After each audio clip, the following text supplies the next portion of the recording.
PFT Media. What's up, my dudes? It's Billy D. Welcome to the Post Mortem. Shut up and sit down.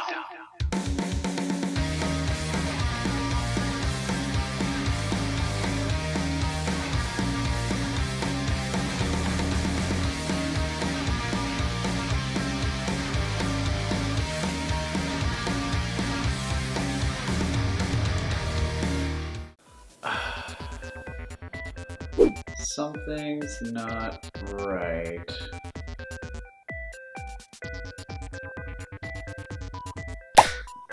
I guess this'll do.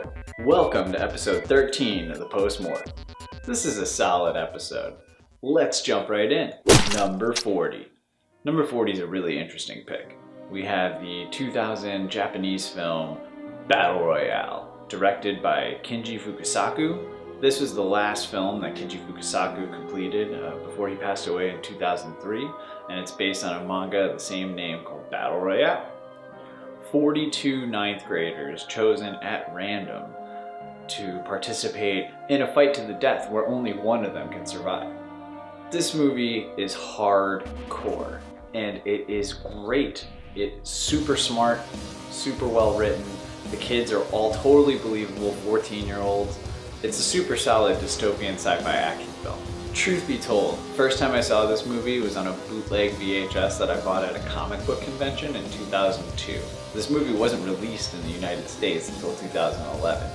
It was made in 2000, so when it was released in Japan, it was pretty much within a year and a half of the Columbine massacre. So no movies about high school age kids fighting each other to the death were happening in the United States at that time. Now, The Hunger Games is a giant franchise, but Battle Royale got there first. I love this movie. It has a countdown that happens to let you know how many kids have been killed and how many are left. It's really funny in an unfunny way. One of my favorite aspects of the movie is how natural all the kids' dialogue is.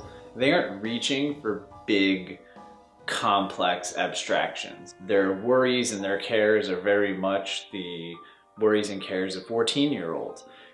As one of them is holding another one dying, they're just talking about how cool that person is. And it's really touching and really hilarious, and it makes for really great film. See it on Netflix now. It's way easier than how I got to see it.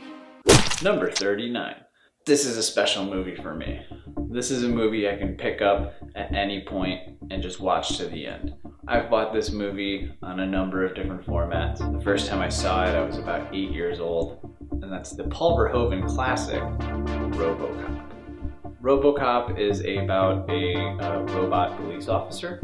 It's compulsively rewatchable for me. There's something very special about Robocop because it's played so straight.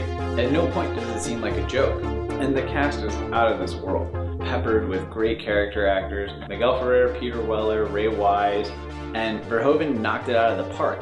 Especially because he turned it down, and they offered it to him again after they went through every other director in Hollywood and every other director in Europe.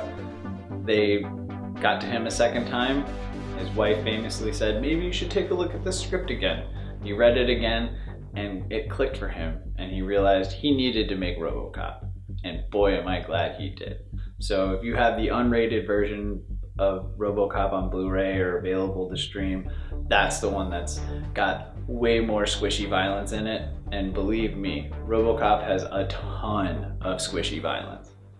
It's your move, creep. Number 38. Number 38 is a documentary. And that documentary is Jackass 3.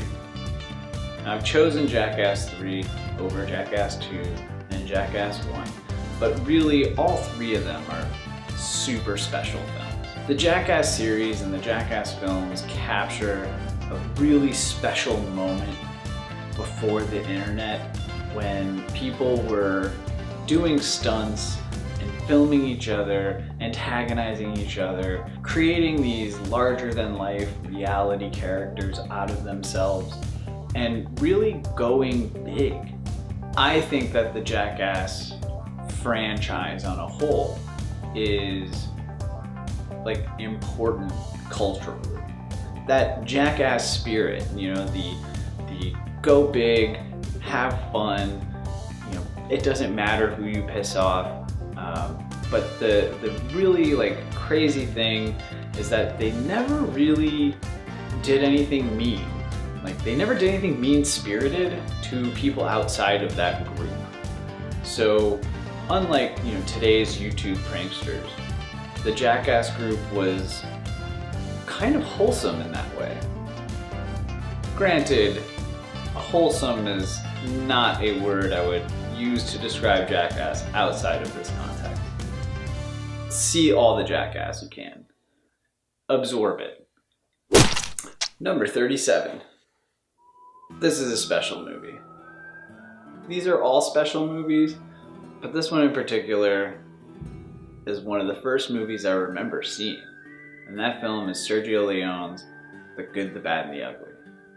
I was riveted when I saw this. I had never been exposed to anything like that before, and you know, only a handful of times in my life have I had that type of cinematic experience, and this was on a crappy old TV in the 80s.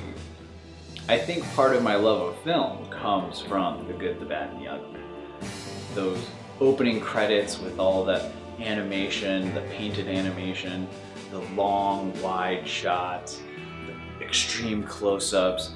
I mean, this movie is alive in a way that few movies are.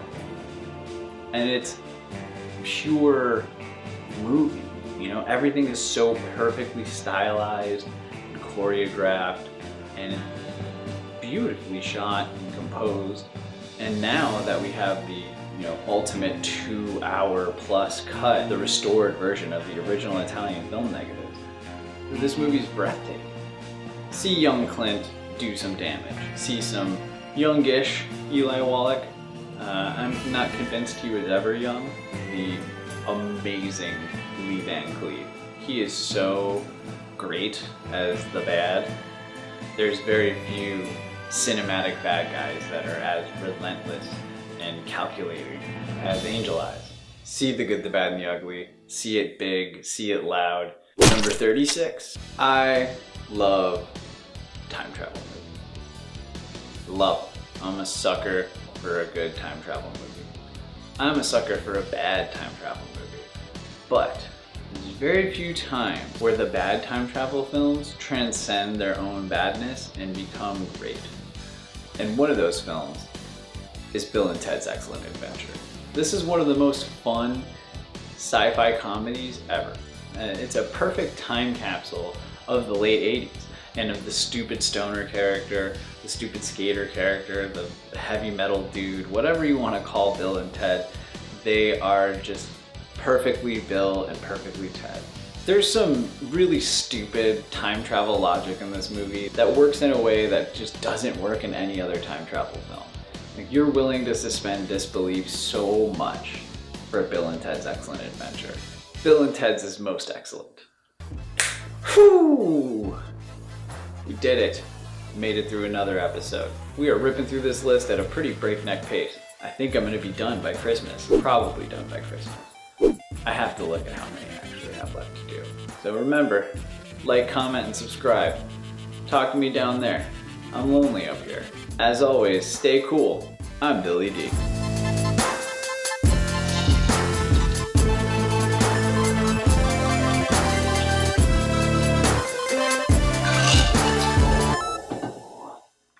Brooklyn's best coffee. A PFT Media production.